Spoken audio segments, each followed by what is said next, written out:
بسم اللہ الرحمن الرحیم۔ السلام علیکم دوستو، آج کی اس ویڈیو میں ہم آپ لوگوں کو بتائیں گے نبی کریم صلی اللہ علیہ وآلہ وسلم کی وفات کے بعد حضرت بلال علیہ السلام کی مدینہ میں تشریف آوری اور آخری اذان کے بارے میں۔ تو شروع کرنے سے پہلے اگر آپ ہمارے چینل پہ نئے ہو تو چینل کو سبسکرائب کریں اور بیل آئیکن کو ضرور دبائیں، کیونکہ ہم آپ لوگوں کے لیے اسی طرح کی ویڈیوز لاتے رہتے ہیں۔ حضور صلی اللہ علیہ وآلہ وسلم کے وصال کے بعد سیدنا بلال علیہ السلام مدینہ کے گلیوں میں یہ کہتے پھرتے کہ لوگوں، تم نے کہیں رسول اللہ صلی اللہ علیہ وآلہ وسلم کو دیکھا ہے تو مجھے بھی دکھا دو۔ پھر کہنے لگے کہ اب مدینے میں میرا رہنا دشوار ہے، اور شام کے شہر حلب میں چلے گئے۔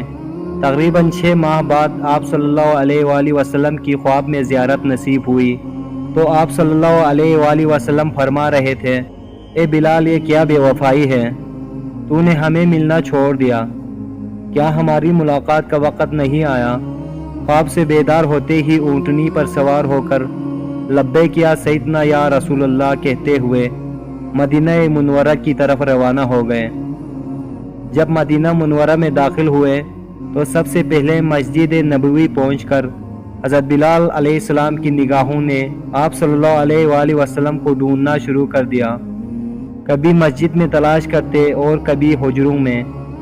جب کہیں نہ پایا تو آپ صلی اللہ علیہ وآلہ وسلم کی قبر انور پر سر رکھ کر رونا شروع کر دیا اور عرض کیا، یا رسول اللہ صلی اللہ علیہ وآلہ وسلم، آپ نے فرمایا تھا کہ آ کر مل جاؤ، غلام حلب سے حاضر ہوا ہے، یہ کہا اور بے ہوش ہو کر مزار کے پاس گر پڑے۔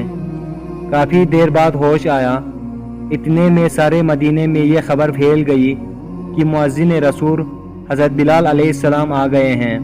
مدینہ کے بوڑھے، جوان، مرد، عورتیں اور بچے اکٹھے ہو کر عرض کرنے لگے کہ بلال، ایک دفعہ وہ اذان سنا دو جو محبوب خدا صلی اللہ علیہ وآلہ وسلم کے زمانے میں سناتے تھے۔ آپ علیہ السلام نے فرمایا، میں معذرت خواہ ہوں، کیونکہ جب میں اذان پڑھتا تھا تو اشہد ان محمد رسول اللہ صلی اللہ علیہ وآلہ وسلم کہتے وقت آپ صلی اللہ علیہ وآلہ وسلم کی زیارت سے مشرف ہوتا اور آپ صلی اللہ علیہ وآلہ وسلم کے دیدار سے اپنی آنکھوں کو ٹھنڈک پہنچاتا تھا۔ یہ الفاظ ادا کرتے ہوئے کسے دیکھوں گا؟ بعض صحابہ کرام رضی اللہ عنہ نے مشورہ دیا کہ حسنین کریمین علیہ السلام سے سفارش کرائی جائے، جب وہ حضرت بلال علیہ السلام کو اذان کے لیے کہیں گے تو وہ انکار نہ کر سکیں گے۔ چنانچہ امام حسین علیہ السلام نے حضرت بلال علیہ السلام کا ہاتھ پکڑ کر فرمایا، اے بلال، ہم آپ سے وہی اذان سننا چاہتے ہیں جو آپ ہمارے نانا جان اللہ کے رسول اللہ صلی اللہ علیہ وآلہ وسلم کو اس مسجد میں سناتے تھے۔ لہٰذا اسی مقام پر حضرت بلال علیہ السلام نے کھڑے ہو کر اذان دی، جہاں حضور صلی اللہ علیہ وآلہ وسلم کی ظاہری حیات میں دیا کرتے تھے۔ جب آپ علیہ السلام نے بآواز بلند اللہ اکبر کہا، مدینہ منورہ گونج اٹھا۔ آپ جیسے جیسے آگے بڑھتے گئے جذبات میں اضافہ ہوتا چلا گیا۔ جب اشہد ان لا الہ الا اللہ کے کلمات ادا کیے، گونج میں مزید اضافہ ہو گیا۔ جب اشہد ان محمد رسول اللہ کے کلمات پر پہنچے تو آپ تمام حد تک کہ پردہ نشین عورتیں بھی گھروں سے باہر نکل آئے۔ لوگوں نے کہا، رسول اللہ صلی اللہ علیہ وآلہ وسلم تشریف لے آئے ہیں۔ آپ صلی اللہ علیہ وآلہ وسلم کے وصال کے بعد مدینہ منورہ میں اس دن سے زیادہ رونے والے مرد و زن نہیں دیکھے گئے۔